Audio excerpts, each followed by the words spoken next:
What's up? The Guard Nightcap. I'm Matthias. With me is Levi Stevenson and Dylan Sainer. I gotta get used to this music playing here. We're not this high tech usually. Yeah, well, you're on the road too, so it's kind of weird. It is weird. Everything sounds weird. It's all weird A little bit, but I don't know. I got everything plugged in. I don't know what's going on. I don't know. Who knows? But another edition of the Nightcap. Are we still calling that? Oh yeah. We're not like the old site doesn't get to keep that shit. That's our shit. Well, Doing what okay over there, Matthias? I'm just looking through the settings here to see what the hell. Where are we at today, dude? Where are you in the world today? I am in Yankton, South Dakota. Awesome. I wouldn't be afraid to get that mic right up here. How about now? That's better. Oh, yeah. Much better. Yeah. I don't know what's going on. Usually when I'm at the home base, I don't have to have it like this, but we're going to make this really weird today. It's, I don't know, does gain or something? I don't know.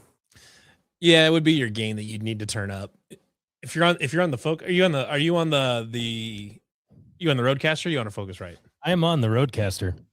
Yeah, you're just gonna need to turn your channel up. Your Swallow channel, the mic, please. like Says where do you got your channel 1 slider at right now? Are all the way up. you kidding? You're I am not kidding. That's wild. All right, well, we're rolling with it. Or what do we? I mean, there's no football. There's no football, but we do a little bit of basketball. I did put I mean, it was unfortunately kind of a late edition. I did put out I saw a Jalen Rayner video today. I did see that too. Seems like a nice kid. We do have. I did put out a mailbag request. I put out like late this afternoon, so there's only like a couple in here, but we can go over that. But yeah, so well, this is the first time in months that we haven't really had a new, like, football has finally kind of like settled in a little bit, and I think this week they started workouts this week. Last week. Yeah, I saw some video coming out of that, so that's encouraging. But it was funny watching some of those videos because I didn't recognize pretty much anybody in them. Yeah. Like, I used to be able to look at them like, oh, like that's that guy, and now it's like I thought about I got nothing. tweeting the video or the GIF of, or who are you people? Yeah. So it's I don't know, but it's good. And then I would assume like at some point fairly soon we'll hear about a spring showcase. Like Jimmy Rogers called it a spring showcase versus like a spring game. So presumably like an open practice or just some opportunity for the public to go see the team, which I think absolutely needs to happen. I think season tickets went on sale today, I think. They sure did. And or yesterday or something like that. So like, yeah, if you're gonna start selling season tickets and start like not like reassuring Cyclone fans, but just kind of getting them bought in on the new regime, that, you know, go out there and, like I said, let Jalen Rayner rip a deep one down the middle to Amari Hayes or something like that. You know, just go out and have some fun a little bit and show everybody that, like, I would say football will continue on without Matt Campbell. It will? We don't know yet. We gotta find out the spring showcase. Yeah. What tarps are already off, so there is a light off. Yeah, at the hockey game the other night. Yeah, if you want to get people bought in, it's ripping off your shirt in the middle of hockey game. Dude, it was kind of crazy. My Twitter feed in that day was wild. It was tarps off for Iowa State football, and it was Clanton and Mouse pounding beers at the hockey game. Yeah, like I won't lie, I'm pretty jealous. The hockey game in the stadium was sick. I'd say I'm pretty jealous of the outdoor hockey game. Like, if Iowa State had a D1 hockey team, like, they absolutely should play a game at Jack Trice Stadium. Oh, sure. Good segue. We have Jelly Roll and Post Malone coming to Jack Trice Stadium on July Because in May it's Luke Combs. April. In April it's Luke Combs and who? I think I don't remember. It's Luke Combs and probably somebody. And then you got Jelly Roll and Post Malone in July. CW earlier today tweeted out that he's heard there's a third concert coming this summer, which is cool. Yeah, I mean, it's good that they're doing that to gain some more money, you know? Yeah, it's another revenue source. I mean, personally, I think they should one of these years. I don't know if they'll do it. One of these years, they absolutely need to have Slipknot at Jack Trice Stadium. That would fucking rip. There are local bands. Bentley is with Luke Combs. Sorry. Dirk Bentley is? Okay. Yeah. Slipknot is literally a local band. And they're one of the all-time greats in their genre. All of their current members are still alive. And I think you bring them in and make a stadium show out of it. You could bring in Slipknot. And Slipknot's big enough. Slipknot's a big enough band that you could get a couple bands to open for them that would also be very big and draw in a very big crowd. And metal fans will drive for concerts. If people in the Twin Cities would drive down to see Slipknot with, I don't know, Sleep Token at Jack Trice Stadium, that would sell a whole lot of tickets. Red Foo even have any more hits than? I don't think Red Foo tours or anything. I think he just kind of he might be a producer on some stuff now, but if you could get like Sleep Token Slipknot or Ghost and Slipknot or something like that, so, getting more like mainstream poppy-er metal like Sleep Token or maybe let's bring in the Metallica retirement tour. Or Sleep Token's kind of I think I described it in the chat earlier today. I think it's it's metal for Mormon wives or something like that. But they're fine, but they're a little bit poppier for my taste. But they're about as popular as it's gotten for metal recently. So I think Sleep Token opening for Slipknot at Jack Trice would be awesome. They'd sell 1 trillion tickets for that. Yeah, that's crazy to me. I never think to drive places for stuff because we have a Walmart concert venue right here, 5 minutes from my house. So right. I basically just go to whatever's there. And people are like, oh, I'm going to go to Dallas for a concert or whatever. And I'm like, go to anywhere for a concert. Well, it's tricky too because country acts come around here to county fairs all the time. Luke Bryan will show up at he'll show up at the Lynn County Fairs in there or something. Yeah, he did a farm tour. I don't know if you remember. Yeah, he was over in Boone. Yeah. He went to my high school town with 3,000 people in it in one stoplight. And performed in a field. Country stars will come out to smaller populated states like this because this is where their crowd lives. So that they'll go to county fairs. You'll get Tim McGraw and these guys. They'll just go to the Jones County Fair in here in Iowa, and you can see them. But Foo Fighters doesn't play in Cedar Rapids. Right. They'll play one in Des Moines every 5 years or something like that. But they don't come around here. They don't you don't see big rock bands. Metallica doesn't come through very often. They'll stop in Minneapolis, Chicago, whatever. They'll stop at stadiums that can house them. But big rock acts don't always come through. They typically stick to larger cities. Lucky if Metallica's in the United States.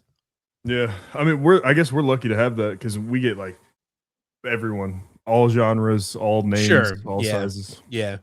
Well, it's funny because when they used to have concerts at Hilton, they've had some big names go through Hilton in the past, but they don't really do concerts in Hilton anymore. Not a lot, anyways. Most of the time, if they were gonna do a concert at Hilton, they'll just go down to the Casey Center or whatever it's called now. Well, what used to be Wells Fargo Arena. They'll put that down in Des Moines now because it wasn't there, but it's at Veterans. I think it was at Veterans Auditorium where Ozzy Osbourne bit the head off the bat. Yeah, that was that kind of stuff. But big metal acts, big rock acts, they'll go through Des Moines and they'll only do it every 5 or 10 years or something like that. You don't really see. They are out of the country a lot too. The rock acts, like I feel like they like rock acts will tour Europe. Country acts do not tour Europe. Rock Right. acts absolutely tour Europe. So you're right. That's the other part of it too. But like I think if you could get with Slipknot being from Des Moines, like Corey Taylor's from Waterloo, but Slipknot is based out of Des Moines. So like, and they all still live in Des Moines too. Like they all have houses in Des Moines. And I think that'd be a home run, man. And they're so popular within their genre. Like anybody that listens to metal likes Slipknot. Even if you don't, there's you know who Slipknot is. Yeah. Yeah. So that's get a little mosh pit action on the field at Jack Trice. That'll be a lot more than a little mosh pit action. You're talking mosh pit stretching from 20 to 20 at Jack Trice Stadium. But yeah, dude, we've got Pitbull coming here. Woo! Mr. Worldwide. Yeah, so I don't know. I hope it's that. I don't have a lot of faith that they're going to book a metal act for Jack Trice Stadium, but I think it would be cool, and I would absolutely make a point to get out there. Oh yeah, see, Rush, the Moving Pictures tour was in Des Moines. Queen went to Des Moines. Like, I mean, the area gets big acts here and there, but they just don't come through very often. And this is a unique thing to have it in an outdoor stadium show. Probably safe to assume the third concert will be country. I would assume so. I would guess so, because I would assume that's been the thing lately. I would assume Jamie Pollard has some influence on this, and I would assume he's probably a country guy. The country, when I was in college, he went to a J. Cole concert, so I forgot about that. Fair enough. What is that? Is it Zach Bryan? Is he still doing tours? I don't know. He kind of fell off a little bit. Well, everyone kind of found out he's a giant piece of shit, and they just kind of. There's that. Yeah, I didn't care at first. Like, I didn't really give a shit. Like, yeah, if you got good music, right? Like Michael Jackson, probably a piece of shit. Most people are a piece of shit. Some might say he was a piece of shit. Yeah, so like, it at some point, if you're good enough, it doesn't matter how big of a piece of shit you are. But then I think he like. I don't know if he was quite there. I don't know if he's quite there yet. And all of his shit sounds the same. And it was really good at first, and it's kind of lost its shine, I think. Yeah. For most people. And he talked shit about Arkansas in his last album, but I mean, all the people in Oklahoma are jealous of us because no one wants to live in Oklahoma. So, which is funny because Oklahoma produces a metric fuckload of country artists. Yeah, but like, it's not necessarily prime real estate over there. Not really, no. And we came in, stole all the land, and then we were like, well, now what do we do with the people? We're like, put them in Oklahoma. Yep. And then that's how you get the team name for Oklahoma. Yeah, and that's your history lesson. Yeah. All right. We got cycling games. Thoughts on Illinois jumping us in the AP poll? I have none. I don't have a lot of thoughts on it because, I mean, they're.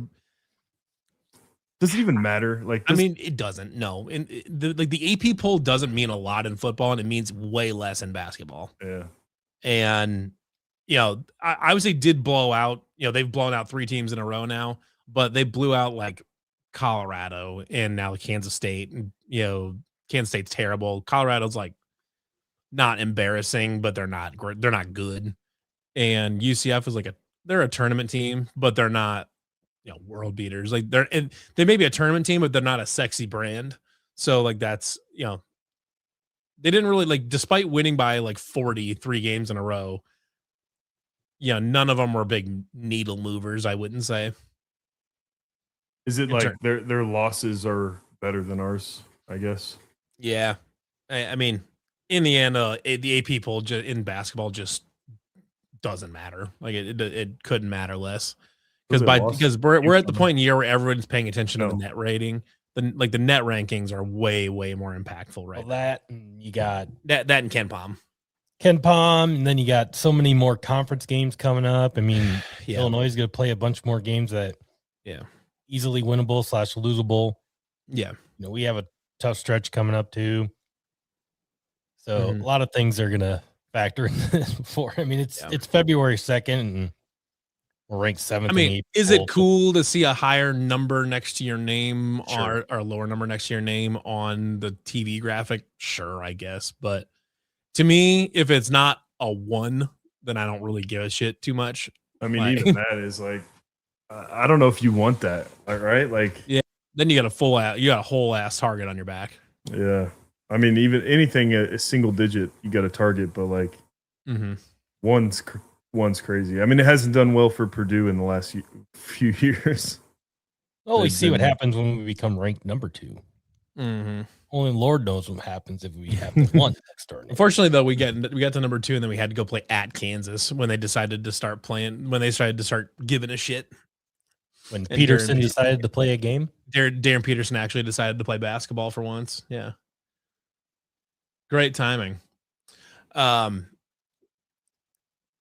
We should actually also, I do want to talk a little bit about Milan Momcilovic, because fire away.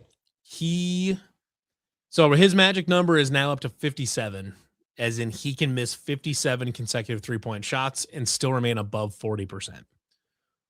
Which pretty good. Is absurd.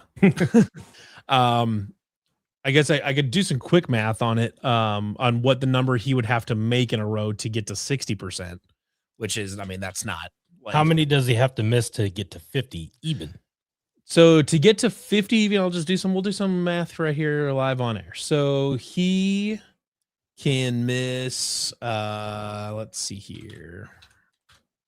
He can miss his next 13 in a row to get to 50%. To get to 60%, he would need to make his, hold on. Let's see.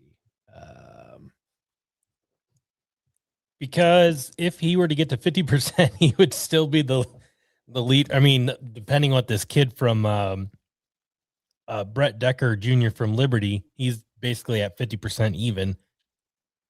And Milan is at 53.99%. Yeah, Milan's, I mean, I guess, I fucked up my math, but yeah. Anyways, he's at 50%, 57. He's making a lot of 3-pointers. He's making a lot of fucking 3-pointers. And the really the important context here is he's not only in like the far right of the graphic as far as like percentage, like highest single season percentage. Shooting more. He's also at double the volume of the current record. Like his volume should be shooting around like 40%. Like if you're a good shooter at his volume, I think was it Steph Curry in his senior year at Davidson shot like about this volume from 3, that about the same volume from 3 that Milan is, and he shot 41%. Like that's that's a name. I mean, most people consider he's a pretty good 3-point shooter. Generally speaking, Steph Curry is considered the greatest shooter ever to be born on this earth. Yeah, he's all right. And obviously not saying that Milan is better than him, but I am saying that he's currently outpacing Steph by a wide margin. He's also, Milan is 13th in the country in attempts. The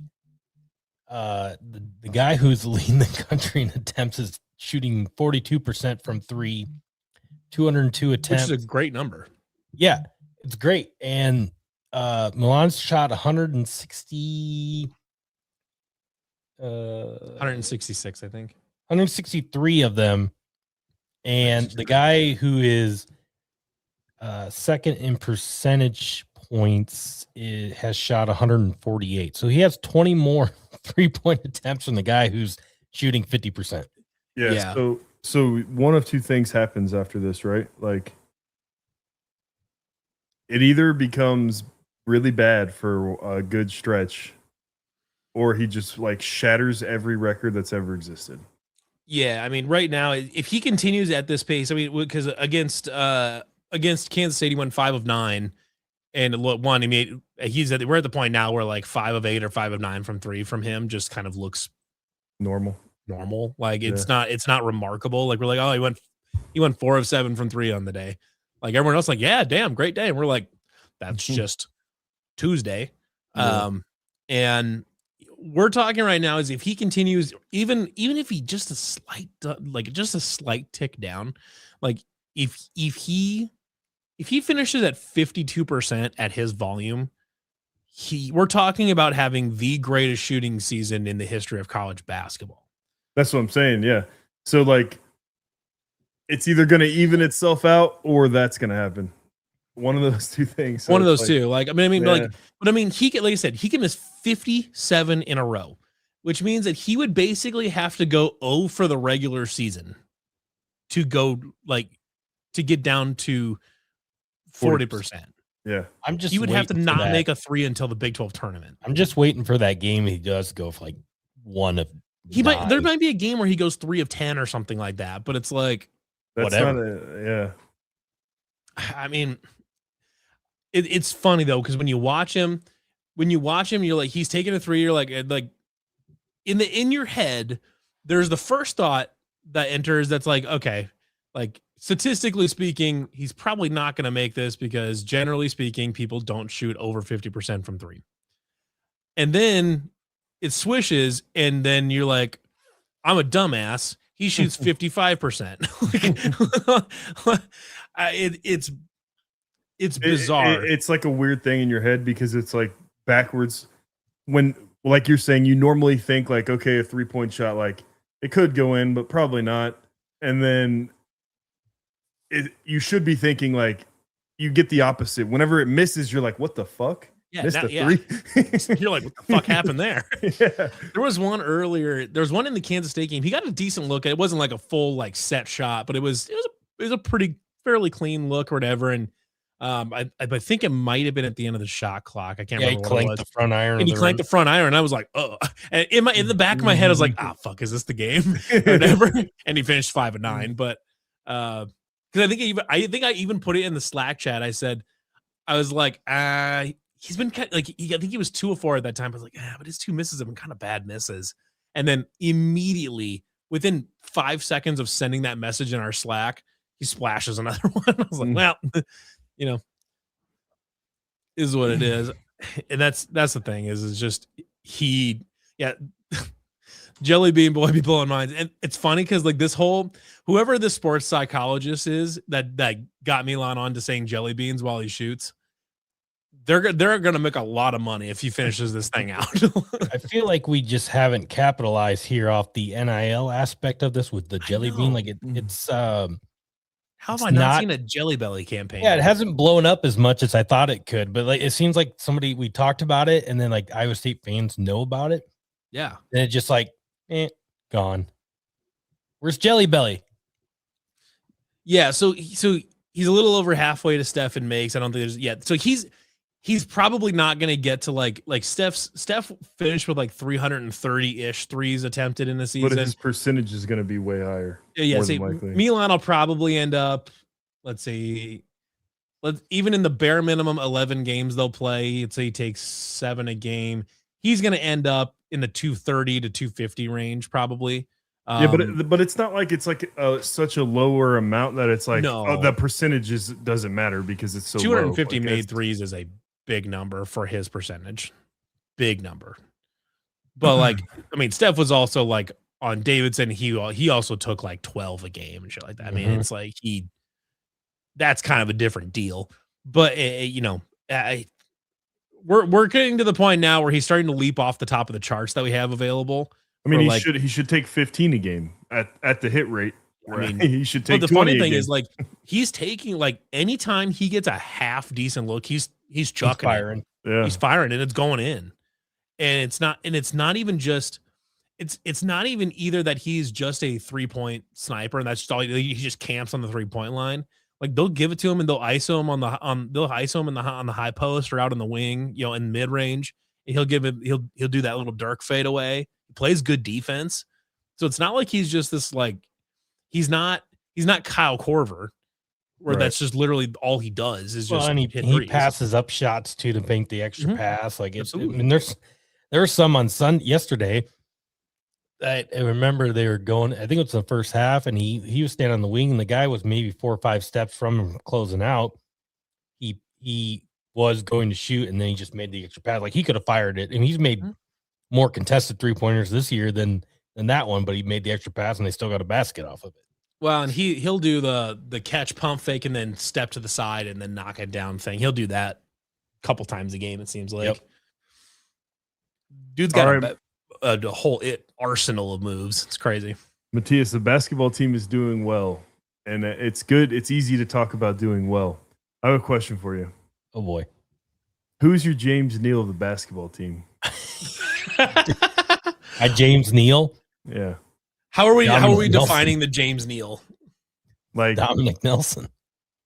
Honestly, that's not the worst one. That's not the worst comp. I'm defining it as like how Matthias feels about him. So who is the guy he feels similar feelings towards on the basketball team? I don't really have one like that. Like James Neal, just like it was more of like, why the fuck are you continuously out there? And like like Dominic Nelson has been retroactively. James Neal was the most elaborate psyop of all time. Like there's just an amazing propaganda machine with everybody telling us like James Neal. So you're saying like Nelson continues to play a bunch of minutes, then if Nelson somehow, like by the grace of God, gets back into the rotation of this team, just starts playing 25 minutes a game for no fucking reason. No apparent reason whatsoever. Dominic Nelson is that guy, but out of the people who are in this rotation, there really isn't one of those guys. You're like, why? And like, why are we giving this guy this flowers? You know? Well, I think in the football team, like we maybe had to, right? Like, yeah. Like I don't know who else you're gonna play, but yeah. So this is like, I don't think he'll make it, but I want to see. So like, I want to make it clear, like I'm not rooting against James Neal. Like I think it'd be great to see him make the league. It's great to see guys in the NFL that have an Iowa State next to them on their roster spot. It's great to see that. However, we've pulled it up on this show that we've looked at like his PFF grades from last season, and they were worse than all of the transfers we brought in. Yeah, but like there is a difference in the offensive line in the NFL and college. They do look for different things. For sure. But his seems backwards. Like you would take a guy that's maybe a little like lackluster in the run game for a guy that is absolutely locked in pass protection. Right. You would take that in the NFL. But like I don't know. But the guy's a much better run blocker than he is pass blocker. Yeah. Anybody who maybe the thought is head pointed to the ground is not great. Yeah, sometimes like at some point you have to see the defender. I mean, maybe it's just maybe they're thinking like maybe we can just make this guy a tall guard and just plunk him inside and just see what happens type of thing. Yeah. It's also much easier to pass protect inside. Yeah. For sure. Maybe James Neal is onto something that he pass blocks people based on where their feet are moving and he's watching their feet. Maybe he's playing chess. Yeah. He's playing 4D chess. Maybe he's the smart one and we're dumb. He's got it all figured out. I don't know. It's just kind of one of those things. It's like, yeah, I'm rooting for James Neal, but I root for everybody. He got a lot of snaps last season. Who is not getting enough minutes on this basketball team that maybe should is the 3-point arsenal of Eric Mulder. Yeah. Buddy comes in, just sends it one for one. Like we had a football guy like that. I would argue we've had a number of football guys that just didn't play for some reason. Yeah. Yeah, we don't really know. Do you have any guys from when you played that you were like, I have no idea why this guy's not playing? I can't think of any. I mean,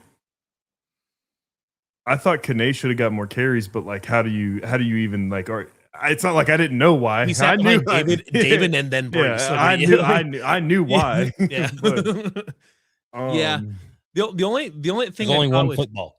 See, the part with Kane too is he didn't have as much wiggle in the lateral run. No, game. he didn't. But if you made a hold there, it was gone. Like, yeah, he's completely gone. Yeah.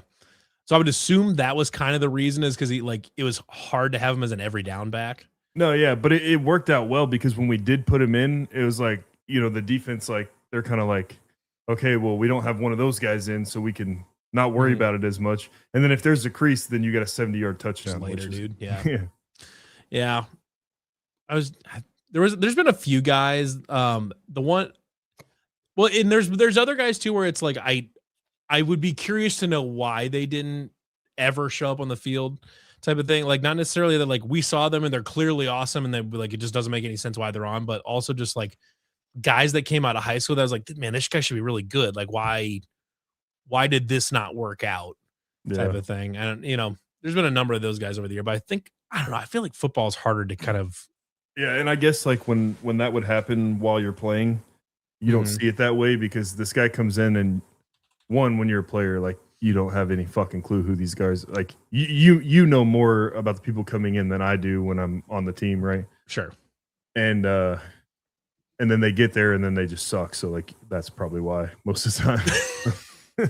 like the one is like Greg Gaines, he was a guy. Remember the 2022 class? Yeah. He was like a 4-star receiver. He's come in like, man, this guy, like you watch his tape, he's like, man, this guy should be really good, and he just never panned out. And then he went to Rhode Island. I think he was decent at Rhode Island or Maine or Rhode Island, and then just never did. Or like Joe Skates, it was like how I know Joe Skates, why that happened. oh yeah, can you share or no?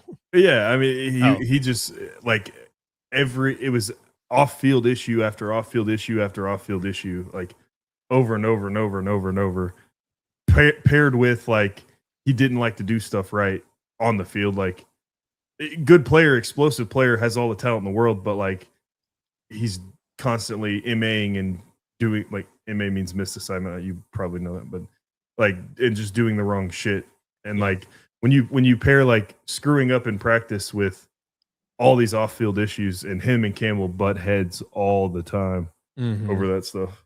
Omaha Blue, 5-star basketball recruit. Yeah, it just didn't pay. Now, granted, from what I understand, it was very much like the staff knew that he was rough coming in and that it was going to take a second for him to get up to speed. But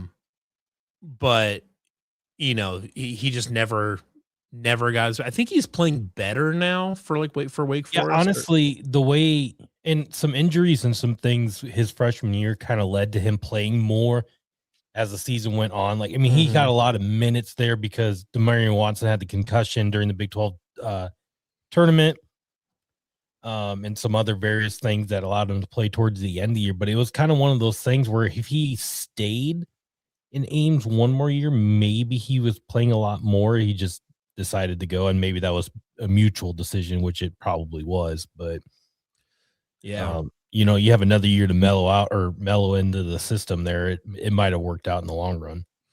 Mm-hmm. Yeah, and basketball is a tough one too because of the level of competition varies so much. I mean, football has a similar thing where it's, are they coming out of Texas and Georgia, or are they coming out of Indiana? But, I feel like basketball is it's such a crapshoot sometimes because like playing basketball at a high level or playing with a prestigious AAU team doesn't necessarily mean everything, especially like AAU, because AAU basketball is junk. Like it's not good basketball. Yeah, for one out of every 20 games you play, you might play a really good team, and the rest are just like they're horrible. And they like when you play a good team, they don't like play defense. So that Omaha Blue absolutely tore up the AAU circuit. He tore up like the Team USA U19 stuff or U18 or whatever it was. But like that's just not a comparable style of basketball to like Big 12 basketball, and it just doesn't work. Like it doesn't translate. For college, yeah, it's hard to find. The NBA guys stand out. Like you can tell, like when a guy is in high school that is going to the NBA at some point in his life, it's so easy to tell. Like I played against Malik Monk in high school, and it was like, okay. And it was beat his ass. No, we played a benefit game against them, and they reset the score every quarter because it was ugly. I don't know if people remember, but like even though he didn't pan out in the NBA, Malik Monk was a crazy prospect. Dude, that guy.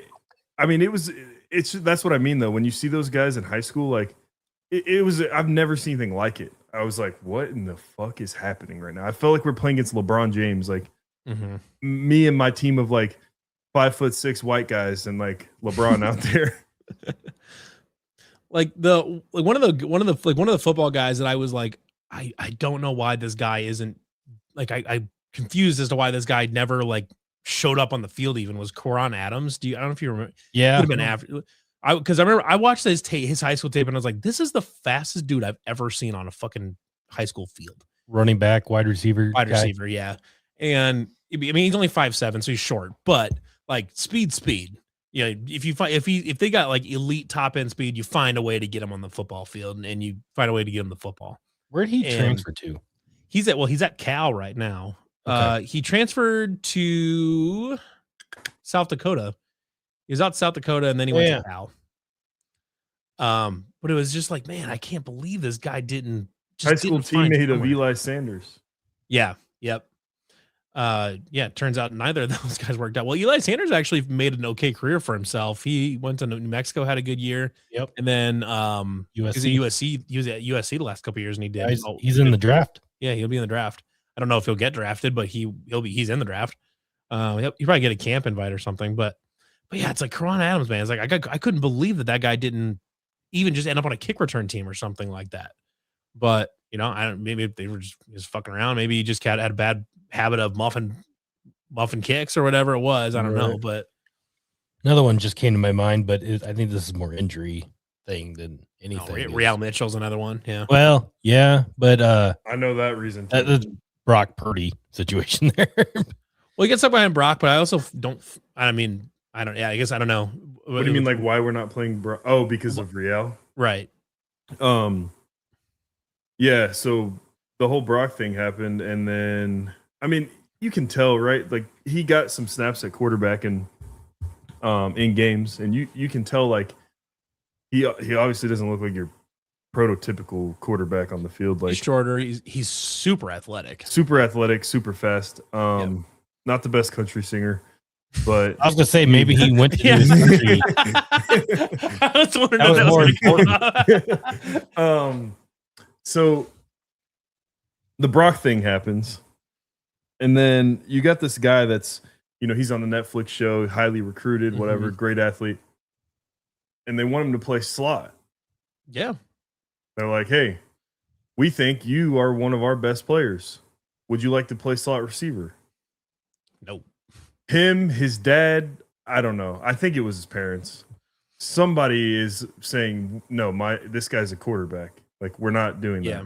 It's like, well, he's not going to be here. Yeah, and so he leaves, goes to San Diego, and plays slot. Plays receiver. He transferred as a quarterback and was there for a year as a quarterback, and then he transitioned to a receiver. And it's like, man, if that guy would have just switched to receiver right away, he might have been really fucking good. Really good, yeah. So that was like that one's more of just like he didn't pan out because he just did make the easy decision, just switch to receiver. Yeah, because you could have been playing slot receiver, catching balls from Brock Purdy, man. He would have cooked with our tight ends and everything, and we had to exit everybody. Probably because his competition at that spot would have been DeShante. So well, he was gone too. Like, or was he gone by then? Yeah, he was gone by then. Yeah, because it would have been. Yeah, they might have overlapped 1 year because I think DeShante was there for 19. No, they did overlap a little bit, but DeShante was in my freshman class, but he didn't redshirt, so then he was gone. He was gone already. Yeah. So, but Real was in Brock's class, so he would have stayed at least till 21. Yeah, in the 2020 year, when we had me, Chase, Charlie, X, and and Brees, and the offense was absolutely pumping. Yeah, that would have been a nice thing to have. He'd been crazy good in that offense. Yeah, and so that's another one. It's just like, man, it should have worked out. Have the ability to listen to your coaches. They are trying to tell you something. Well, and part of it too is because Real Mitchell's parents, both of his parents are semi famous athletes, right, or whatever. So my guess is it was kind of an ego play. I wonder, we'll never know this. Right. Only God knows. But if there's no Netflix documentary, does he switch? Because he was an Elite 11 quarterback. Yeah, did that blow his head to the point where he doesn't want to switch from quarterback? You know what's funny though? Funny story about that. It was because he was a recruit right after I started right Called after I in on took our over. podcast. Right. So we did a podcast interview with him, and we actually like when we called him or whatever, because he called it. This was back when we were using Blog Talk Radio to record, and you had to actually like guests just called into a number, like everybody just called into a number, like a radio, like a fucking radio station, and We were cool. we were real cool. But anyway, so Real Mitchell called in and he said, "Hey, are you guys? So I'm currently like, there's a Netflix crew following me around. Are you guys okay with being on the show?" And I was like, "Yeah." And so we actually recorded an interview with Real Mitchell while his Netflix crew was in the car with him. Yeah. I went back and looked at the documentary, and like that didn't. I never watched it. It never We made did not the show. make the cut. We didn't make the show. I think And the only honestly, one I ever saw was like, Real was not in that. Wasn't in it very much. yeah, I saw a lot of Spencer Rattler and Spencer Rattler and Jake Fromm. Jake Fromm was in that class. So, and he was I think Jake Fromm was the number one QB in that class. So he got Tom most of is the- not on the nightcap normally, but we can only assume that he is stuck in eternal darkness because he still does not have his light bulb changed. We'll find out on Thursday for Offensively Offensive if he's got his light bulb fixed. Let's ask Tom right now. I'll get an update for you guys, okay? Yeah, and there was like, Joe Skates, Greg Gaines. I was trying to think if there was any defensive players that I was like, man, this guy. Oh, Blake Peterson from South Dakota, from Yankton, South Dakota, actually. Hell yeah, brother! Came in. He had that like blonde ramen noodle hair. He was a defensive end. He's a 4-star guy, and I was like, man, this guy like really good. I just thought I mean, I don't know. Maybe that was just a competition level thing. Yeah, I mean, I played with him a lot and just wasn't that impressed, I guess. Yeah. The light bulb is not changed. Tom still doesn't have a fucking light bulb. I mean, you think like some of the guys we're going through at that time were like the Jaquan Baileys, the Inni Wazuriques, the Will McDonald's. Like, yeah, he was kind of he's buried really a little fit bit, that mold too much. But I mean, when you look at like he was more of like a JD Wagner type of run stopper, role. edge setter type thing. Yeah. Shout out JD Wagner. JD's awesome. Friend of the program. Let's get JD back on here. He was a semi-regular guest for a while. Yeah, I love JD. He's good shit. Yeah, JD's awesome. The answer to that question, Silent Lucidity, is no. Does it eliminate the need for Matthias big head jokes? Yeah, I don't know. And of course, basketball's got tons of them. That's just like, man, I wish this guy would have worked out. Tom is currently searching for the toilet in the dark. He's been holding it. He was like a sim one day and he's like, I didn't make it, so I just got to pee on the floor. That game is still rolling strong. The Sims. Sims 4, they still release I think they released expansions for it even like last year. Never have played it for 1 second ever in my life. It's okay. So it's fine. Like the thing is with like Sims players are like, it's kind of like League. It's kind of like League players. They're either a Sims player or they're not. If they're a Sims player, they're dumping thousands of hours into this game. And that's all they're playing. Yeah. Just like League of Legends, where it's like, if they're a League player, they're pretty much only playing League and they're playing a lot of it. Hey, I branch out a little bit, play some other stuff. So then you're not a League player. No, I definitely am. Definitely. It takes like you have to be like fucked up in the head. Kind of fucked in the head. Yeah. To what degree of CTE do you have? What level of fucked up in the head are you, Dylan? Yeah, it's like how bad is your CTE? It's like, well, I can sit down and play 20 ranked League of Legends. It's a nice correlated relationship. I can sit down and play 20 ranked league games in a row. That's pretty fucked up. There's NFL head injuries, and then there's league, and there's league ranking, and they just go like this. It's terrible. Yeah, it's such a good game that like ruins your life. I feel like I would like the game, but I know that if I got into it, the barrier to entry is like 100, 200 hours probably, something like that. That's my fear is like, this is gonna show my age. I remember when Fortnite first came out, and I played the campaign. I was like, this is fun. Oh my god! Yeah, I played the Fortnite campaign. So I played like 3 games of Battle Royale, and I was like, I'm out. I'm not doing this. Fortnite was in peak during my college days. That was the peak of Fortnite. Yeah. And that was some of the best gaming ever. Now it kind of sucks now. I don't play anymore, but It's like, to me, my fear is like trying to get into League of Legends now is if you were to try to jump into Fortnite in like 2022 when everybody's doing like the quick builds up the fucking tower and shit like that, I'd be like, what the fuck is this? They got zero build now there, Levi. Yeah, I'm not getting into Fortnite. it was like the entire football team. Fun fact, this ties in well. Will McDonald was absolutely cracked at Fortnite on an iPad. He only played on an iPad. and he was really, really good at it. And I have no idea how he was on good an at iPad. It. Yeah, I'm like on a mouse and keyboard, and I'm like pretty good.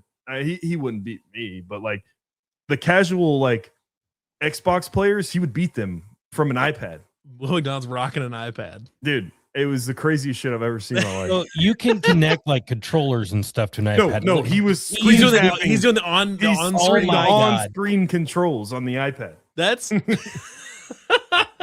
for some reason crazy. I feel like I should be shocked at that, but I'm not. I know I don't know why, but that feels like it makes sense to me. I have no like justification for that, but like that feels like it makes sense to me. It's some of the craziest shit I've seen. I feel like I can't play with a controller. Like I feel like I don't know. It's like the whole thumb aiming thing I can't do it. An iPad blows my mind. I used to be good at it, like on like Modern Warfare 2 on Xbox 360. I was pretty good at it. Like had a bunch of nukes and stuff like that, or whatever. Strikes me as a guy that plays Skyrim on his refrigerator. That's a new one. But like, I haven't played a first-person shooter on my Xbox in a long time, and this past weekend, once a year, a group of guys from my hometown, we go out to a church basement about just outside of town, and we hook up a bunch of the Xbox 360s and play a big Halo. What, church basement? Oh, okay. I thought you said church base. I'm like, what? Church basement? Yeah. But anyways, we hooked up like 6 Xbox 360s and had a big Halo 2 system link party.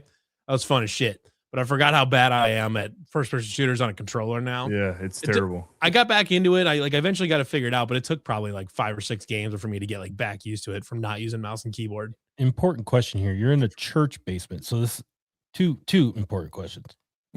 Active church, correct? Yeah. Are you slamming beers in this basement? Oh yeah. Sick. I don't know. We had probably 4 or 5 cases of Bush there. we were cooking through, and hell yeah. You're just ripping Bush lights and hawking plasma grenades on coagulation. It's great. The blood. While God is watching. That's exactly hell right, yeah, brother. That's exactly right. And God's over there just shit talking. He's like, tag him and bag him. I've got the. You need a little bread too. You need a beer and bread. We had pizza. we had pizza, wings, Rotel dip, beer. It was great. Okay, so next important question. How does one go about getting into a church basement to do a Halo Elliott or LAN party with beer, pizza? Like, do you just go up to dude, we're doing this? The people that like the guy that it's a couple brothers that organize it, and I believe their uncle is the pastor at the church. It's a small church in a small like farming like rural community. Like it's not even like in town. It's like a country church, and it's like all the farmers around there that go to it. So there's like not a lot of people there. Like it's not like you have to like sign it out or something like that. It's just kind of like hey, can we go play Halo in the basement? And that's kind of what we did. It was you great. Sign up on the calendar and it says Halo party. I mean, kind of, yeah. That's basically, yeah. So then we just bring in pizza and beer and we play Halo we played from like 7 o'clock to, I don't know, 3 a.m. It was great. Fucking awesome. Yeah. Yeah, we're not pulling that comment on that. Not pulling that one up. Yeah. I mean, everyone was thinking it the whole time. Then because it starts off, people can bring their kids and whatever else. We've got like a Wii set up out there so they can play like Mario Kart and shit like that. But then after a while, all the families go home and it's just the dudes hanging around. We're playing Halo 2. It's just a good time. Plus, it's like a bunch of like old high school buddies and stuff like that. So like, and most of them I don't see or talk to in the year between. So it's fun to catch up. All right, And then teabag your old high school buddy while you smoked him with a in a sniper. church. Half the night we're all like, tag him, bag him. We are approaching the 51-minute mark of this, so I will take the chat to start throwing out some questions, and we will run through those here to kind of. This is my blood. Chilled till the mountains are blue for you. I need to get my. I did have a mailbag question from the Discord. Let me pull that up. Favorite food cart in Ames. Oh, is that even a real question? I mean, it's Superdog, right? Yeah. I mean, the Euro cart's really good. Or I don't know if it's still there, but the Euro cart was really good. Yeah, the Euro cart was very good. But it's you wouldn't pick it, yeah. It's Superdog, though. Yeah, I mean, it's clearly Superdog. Were there any other ones? Dave Portnoy ate a Superdog in the middle of daylight, stone cold sober. Still good. I've eaten one. I ate one at like 1 PM one time. It was great. I've never had Just one. like when Portnoy went to it after the big noon kickoff when we were all really butt clenching our cheeks and like this guy's gonna rip this apart. He's like, yeah, it's not bad. It's like, it's not bad. It'd be a lot better when you're drunk. Too much mustard. Too much mustard. Too much too much mustard on the. It's got pineapple and potato chips on. You're bitching about the mustard. Shut up. Yeah, never. I don't think a BAC under the legal limit has ever. I don't think I've ever had that when I consumed a Superdog. Not a food cart, but I lived right next to West Street Deli in Ames. Yep, good. Oh. Never been. Oh my god! Oh my god! West Street Deli was so good. Yeah, their sandwiches were when it was massive. still around. What was that? Pita Pit? Once or twice. I know it's like it's kind of chain. Well, it is a chain. It is a chain, yeah. But that was usually pretty solid when it was back in its heyday. And Ames was pretty good. We got a real question. What position group scares you the most for this year's football team? Oh,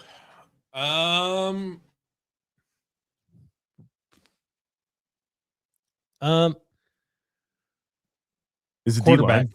No, not D-line. It's not D-line? No. They've got some good players in the D-line. Well, they do, but like we don't even know what to expect. Mine's quarterback just because what if Jalen Raynor doesn't pan out? I'm not worried about quarterback. But he's played more games than anyone. Yeah, say Jalen Raynor's but Jalen Raynor. No, but I mean, like, okay, let's phrase it this way. What if he gets injured? Yeah. Ooh, we'll go back to this, but absolute ball knowledge right here in the comment. Flying Burrito is so good. Yeah. And plus Flying Burrito would deliver. You know what place sucks? That like fast food Italian place. What's that place called? That shit sucks. It's like a cheap ass fast food place, but it's like pasta and shit. Somebody knows what this place is called. So I think I'm between running back and receiver, I think. Only because like right now. Yeah, Fazoli's, dude, that shit sucks. Well, Fazoli's is the chain and it's bad and it's bad everywhere. It's so bad. It sucks. All Fazoli's chains are terrible. But so wide receivers got some names coming like Amari Hayes from Tulane that's there, but like they were so bad last year. The receivers were just terrible last year, and I don't know. But then running back, you look back like I like the idea of Aiden Flora. We have to revisit the question after the spring, probably. I would say it's somewhere. It's some tie between receiver and running back, but only because because we don't know. We really don't know shit about anything. We don't. I got this because the offense isn't going to work. There's somehow still Dom Nelson. The offense isn't going to work unless the offensive line works, right? Yeah. So that should be our biggest worry. Probably. But I'm kind of worried about the defense. I'm not. I really not because of any player or coach, just because like completely new system, like new system for who though? Yeah, for fans basically. But like, wow, I mean, yeah, like I don't know. I mean, you got to remember that the guys they brought in, most of them came from a 4-2-5, so it's not a new system for them. Yeah. The only guys that are changing to a new system are the Iowa State guys that stuck around, and the reason they stuck around is because they're probably a better fit in this system, anyways. Yeah. So I guess it's more of like I've never had in the Campbell era. I've never had to worry about the defense, so now I feel like I have to worry about the defense. Fair. That's fair. I think my not even a rebuttal. I guess my thing to add to that would be is that Washington State was a very good defensive team last year with not a ton of talent. And the talent that they did have, like the actual good high end players that did have the NFL potential type players, we got pretty much all of them. So, you get that, you get Braden Alls from Toledo, you get some decent corners, you got some really, really good linebackers. I'm 100% more worried about the offense. Oh, 100%. I'm not worried about the deep. Like I still think Iowa State will like I field said, a top 25 defense next year. Mine's more just like I would trust my life with John Haycock, and we have no John Haycock. That's kind of I can understand that. Like, Mr. Dependable's not. I get it. Yeah. But I think Iowa State will have a top 25 defense. Yeah, your head coach is from a defensive background. That's what he hangs his hat on. That's where he's going to be.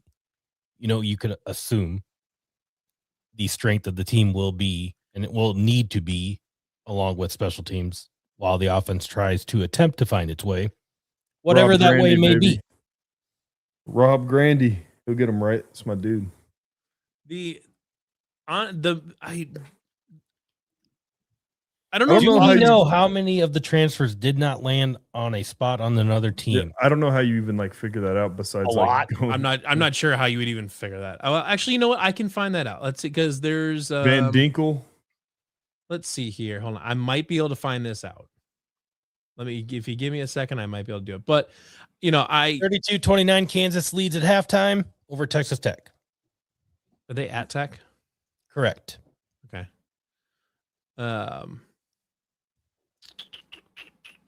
Yeah, 247 has that list of you can go to the transfers. Yes, I was just pulling that up and see if I can find it. Like 50 guys transferred, 24 went to Penn State. Yeah, something like that. Transfer portal. There we go. Let's see if they let me. I bet there's 10 that didn't end up at a place so far. Well, if they're not at a place now, they can still commit. They can. Yes, you just have to enter the portal. Into the portal. That's what it was. Yeah. I don't know. 247's been really slow right now. But ideally, obviously, if you're entering the portal, you want to have a home so you can get there. But that's a big problem, though, is there's a lot of guys entering that don't have a spot lined up for them, basically. Correct. And that's a huge problem.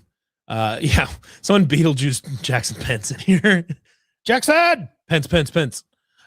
Aiden, pull that up. Aiden, get in here. Right now. Aiden's still not here. I don't know why. 247's being hella slow right now. But wait, there we go. There's 13. Okay, so we've got Derek Jensen has not committed anywhere yet. I can see this. I can see that there's Dylan Malone has not committed anywhere yet. All guys that were buried down the depth chart anyways. Yeah. I can see that there's Michael Parks, John Klosterman. I can see there's 38 Daniel Jackson. 38 power conference transfers and 4 FBS transfers, and then the last 13 guys are either FCS or not anywhere. Yeah. So we've got the guys that have not committed anywhere is Daniel Jackson, John Klosterman, Michael Parks. Klosterman was going to Penn State. Dylan Malone, Derek Jensen. Those are all of the people that have not committed yet. I thought I saw something Klosterman was going to Penn State, but So for a reminder, for all the people that didn't go to Penn State, LaMarcus Hicks went to Arkansas, Kyle Black went to UNI, Nick Reineke went to Western Illinois, BJ Carter went to Marshall. Oh, I wanted to talk about that. BJ Carter? No, we got a guy from Arkansas. We got a guy from the corner. He is so bad. Wait, we got a guy from Arkansas? Yeah, the former was it the 5-star recruit? He's so not good. Oh, that's not good. It's I had probably 20. Oh, Jaheim Singletary. Singletary. I had probably 20 Arkansas fans text me that day and say, "Man, Matt Campbell really is starting the downfall of Iowa State's football team." When they sent me him committing to Iowa State, and I was like, "Oh no." Did Klosterman go to Penn State? Yeah, I think so. Okay, they just 247 doesn't have it updated. Mason Miller went to North Dakota. Abu But hey, Sama went to Wisconsin. maybe it was an Arkansas problem. Maybe he's an All-American. Will Hawthorne went to Nebraska. Carson Van Dinter also went to Wisconsin. Dylan Lee went to UCLA. Carson Brown, good for him, went to Hawaii. You think going to play football in Hawaii would be like fun? Yeah. Like to live in Hawaii? If you're gonna go play for a team that like doesn't matter, you might as well do it in Hawaii. I think I'd have a great time. Yeah, I think I'd find a way. They have mattered sometimes, and they have not mattered since Colt Brennan was quarterback. Right, but I mean, like, it's not like they've never mattered. They've mattered probably as much as Iowa State has. Not as recently, though. Not as recently, but Samuel Same went to South Dakota. Charlie Wallabin went to, I don't know where the fuck that school is. Missouri S&T. Let me tell you something about the South Dakota athletic facilities. Trey Bell went to Michigan State. Tishawn James also went to UCLA. Brandon Black went to Nebraska. Drew Clausen went to Indiana. Jalen Hazard went to Georgia State. Xavier Townsend went to Purdue. Cam Smith went to Youngstown State. Mason Ellens went to Miami, Ohio. Danny Inglis also went to Youngstown State. Sean Perkins went to Northern Arizona. John Tez went to USC. Kajon Cummings Coleman went to Kansas. Quentin Taylor to Mississippi State. Josh Patterson to Wake Forest. And Markel Chapman to Missouri State. There. The whole fucking roster. Those are all the non-Penn State people. We pushed out a pretty big influx into the college football world and the portal. We did. There's some people that I kind of can't believe got taken to Penn State, but to each their own. To each their own. There are some people I really want to keep Ikakula, but it is what it is. Yeah. So I would say if I had to right now, I'm going to say I am most nervous. I'm going to say it right now. I'm most nervous about running back. I think only because it's not because I don't believe in Aiden Flora. It's because I have not seen him get like significant carries in a football game. I really don't think it's going to matter who's lined up. I mean, obviously, unless these guys cannot hang on to the freaking ball, that's going to be bad. But if the offensive line works the way that this offense is designed to, what we assume will be the offense, I don't think it's going to matter who's back there at running back. Yeah, I guess. I think the offense is going to make the running back versus what the running back is going to do to the offense. Sure. I can get behind that. And in a lot of cases too, you could say that about any offense. So. Right. But I really firmly believe that about, based on what the Lions and the Bears have ran the last, all Dan Campbell years, and now with Ben Johnson, and now what the Eagles probably will run with Saquon Barkley, with Declan Doyle going from that tree over to the Eagles now. It's going to be, and obviously the Eagles have a really good offensive line. So right. How differently does the Campbell era go? It's also really good though, but. Yeah. How different does the Campbell era go if Rhodes players all left? So Rhodes guys that stuck around were Allen and Hakeem. JD. Notable. JD. Joel. The question then I think becomes maybe the first couple years. I think 2017 is probably also not good. But then I think they get it figured out by 2018. Right. I think my guess is if the Rhodes guys don't stick around, I would say maybe just everything gets pushed back by a year. The circumference question is funny because I have like a normal sized head. Real question is this by circumference the large collector that heads in a 3-person live stream. Fuck you guys do have some large noggins. I do, yeah. I really do. I mean, you can see right there. It's hanging on by 2 snaps. Yeah. One snap. Yeah, Matthias is 1 snap on it over there. I'm like all the way snapped. I have like 2 extra. Do you have an XL hat though? No, I have a normal size head. You have a normal, really? Yeah. As big as you are, you have a normal size fucking head? Yeah. Are you calling him fat? Yeah. Like, what are these? There's a size on this damn thing. Look. Where's the sticker? I could smell your I don't know. smoke from here. What? I can see the sticker, but large. Large. Yeah, large. Oh yeah. So I've got Large. So I got a helmet at an auction a few years ago. Hold this on. is the Ooh, baby, look at that Fiesta Bowl. This was very clearly like, I don't know, like kicker or something like that. Because Put it on your head now. I can't. Like, it doesn't go on. Try it. Let's go. Yeah, here we go. Like, it's not Push, I'm not pushing you, fucker. That's not what I'm doing. pussy. No, this thing is a medium. Who wears a medium? TJ Otzelberger. Yeah. So that's called a schmedium. Medium. Yeah. So I'm not sure who wears a medium in college football, but that's what I got out of it. Like point being, large is probably like the most common size. So I have like just a regular. Well, for reference, I wore an extra large helmet in football, so there's that.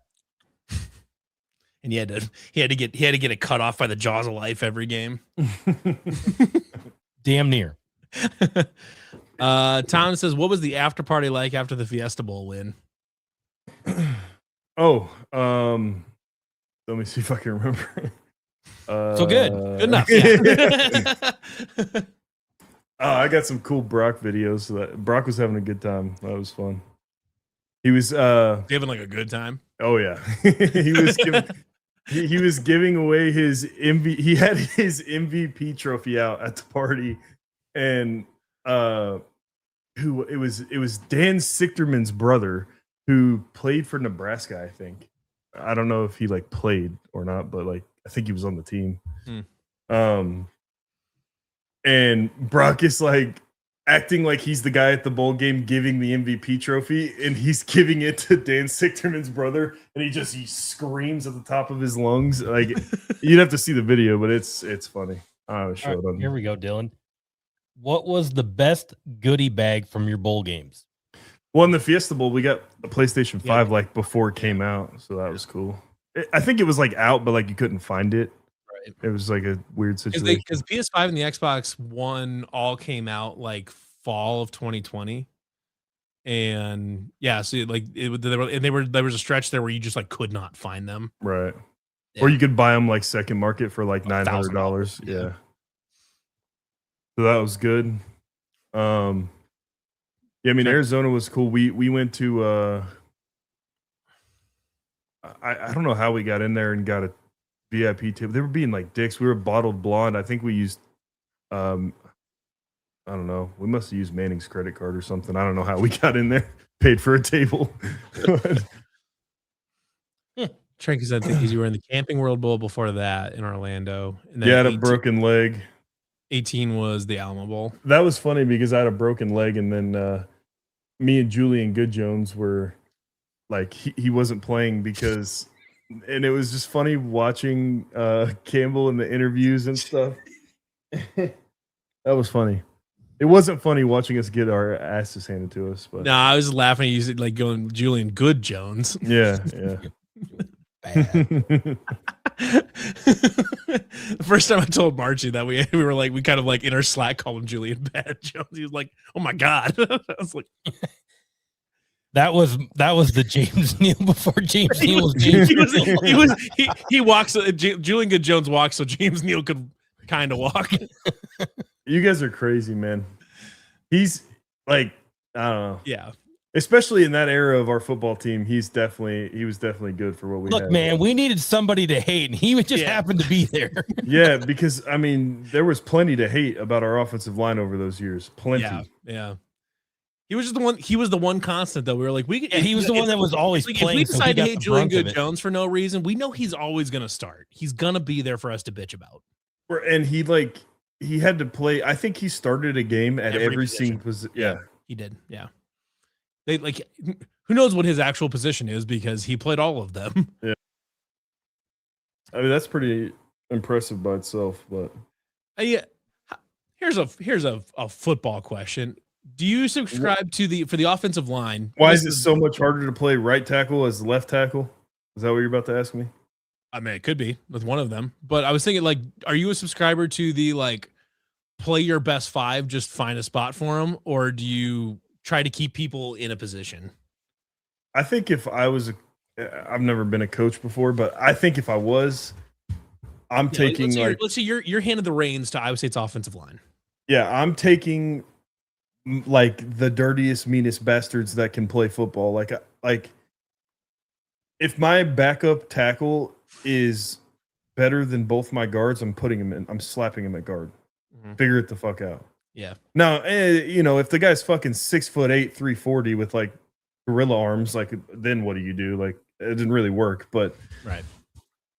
There's not just an overabundance of those guys crawling around. Guard, you want like a 6'3", 6'4" bowling ball, right? Round human being. And like we were bad on the offensive line for a lot of years, but we were also really thin, and like we were moving guys like Robbie Garcia, like from I think he was like a walk-on interior D lineman, and we're like, hey, you're our starting guard now, and this is like, he was pretty good, like for the circumstances, and it's just like I think we were just struggling to get a good offensive lineman for a long time.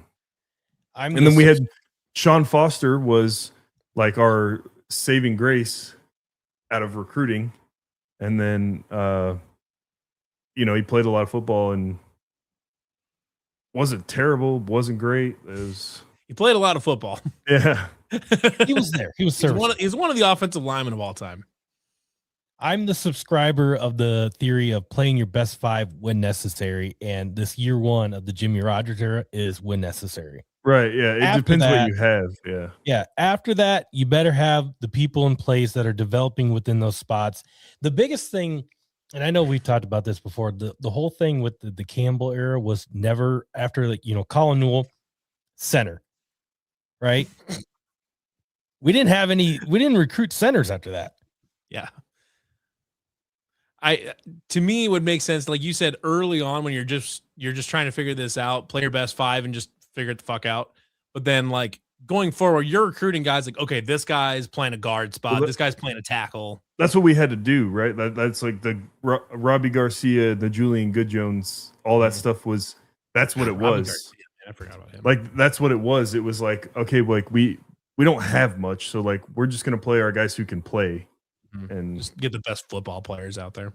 Like, I don't even know what I would say Julian's best position is. Probably, I mean, I would think he should be a guard. Like, that's what I would think. But yeah, the thing is, he had like he had the length and the legs to be a tackle though, but it was just inconsistent. So I don't know. Can you explain why the Campbell era was so bad at special teams during your playing days? Corey Dunn at Kinnick was the worst performance by a punter I've ever seen. I've got no idea. I mean, like we put like emphasis on special teams. Like you probably heard in interviews all throughout the Campbell era. I'm not sure. And then God, I can't. I hate they always had. I hate throwing like people under the bus. Sure. They always had like half of it was really, really good and the other half was really, really bad, but it was never like the same half. So I think this is a personal opinion. I think like there might be a few other players that feel the same. We had a special teams coach, Joe Houston. Joe was famous for he was a kicker for USC and he missed a game-winning field goal in a really big game in the 2000s. Whatever. Yeah. He had these things where the special teams meetings were so corny, and he would make it like we had to stand up to start a special teams meeting, and start the meeting with a pledge. Not the Pledge of Allegiance. A special teams, a special teams like saying like a cult, and we'd all say it together and clap at the end, and it was like cheesy shit. And like it's such a meme that like if you called Chase Allen or anybody on that team, they could recite it to you, and it's like a meme, and people still say it. And that felt like it was like taking away from the seriousness of improving your special teams because people were like seeing it as like a fucking weird joke that's corny. Like I don't know. Who is that? He missed a kick against US or Notre Dame. Oh, okay. I thought it was Notre Dame or Texas. It wasn't the Texas. There was a clip that came out. I want to say it was last year. It was an NFL. I want to say he was maybe he was even a special teams coach. I can't remember, but he came in. He was delivering like his first speech to the guys in the room, and it was just the worst, like least motivating thing you've ever heard. He's like in a total monotone. He's like, all right, how many of you drove to practice today? Just show of hands. How many of you took the bus here? He's looking at an entire room full of like guys that make $5-10 million a year or whatever. And he's like, how many of you took the bus here? You got that fire in your gut? I'm trying. What the fuck was that? So, Joe Houston, the special teams at LSU, failing upwards. We've been saying that for years because after he got fired by Campbell, he immediately went to the Patriots, I believe. And Didn't he end up at Alabama at one point? Yeah, and then he was at Alabama. Yeah. And then he's been at, like a lot of big places, and every Alabama famous for having bad kickers. And we'll talk about it when I talk to other guys that I played with, and they're like, that's what they all say. Like he's the special teams coordinator at LSU right now. Wow. Lane Kiffin's special teams coordinator. Let me see if I can find like his track, like where he went to. He's at Florida before LSU. Man, he's been all around the SEC apparently. Yeah, I thought Florida was right. There was someone else at Florida that was on the staff that I saw. Like I just saw him on TV. Fuck, I can't remember who it was. Let's see. Yeah, Iowa State, Alabama, Patriots, Florida Gators, LSU. Wild.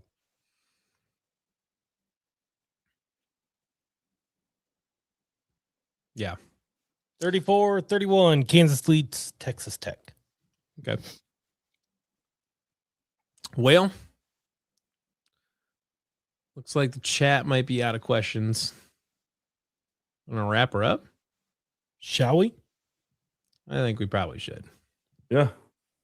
I mean, not a whole lot of football going on. Yeah, there's just we're in kind of a dead period here with football. That's kind of, we got some workouts. We're getting some videos on social media and all that.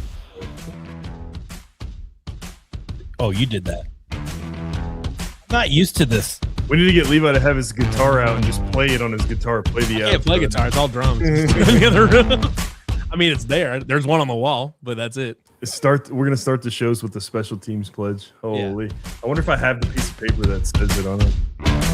Well, we'll be back on Thursday with the basketball fellas, and then we'll be back on Saturday for the post game show following the Baylor game on Saturday. And if you're not following us, Texas Fanatics social media, please do so. CF After Dark on Facebook, After Dark CF on Twitter. All of our links are in the link tree, and we'll keep rolling here. So thanks for tuning in, guys. We will see you next time.